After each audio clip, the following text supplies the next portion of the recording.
Ũyũ ti mũrũrũngano wa kĩũteti no nĩ wa gũthomithia aikari a kaunti ya Garissa motungata marĩa mangĩamũkĩra wabici-inĩ cia Huduma Center ĩrĩa ĩkoragwo mwena ũcio.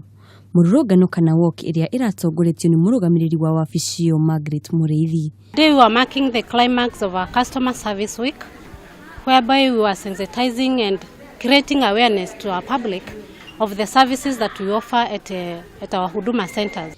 Mũrĩithi augĩte thirikari nĩ twarĩte motungata hakuhĩ na Kenya kaunti-inĩ itiganĩte, ũndũ ũrĩa ũrongoreirie gũteithĩrĩria a Kenya ũndũ ũmwe na kũrehe ũthii wa na mbere. Our few clients from far areas, whereby we take our services to the people, we are calling it Huduma Mashinani.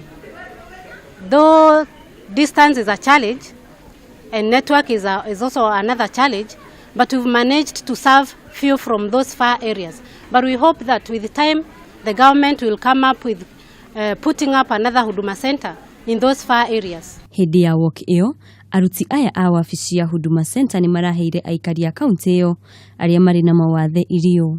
Ngĩribotera Kameme TV, njĩtagwo Wanjikũ wa Waweru.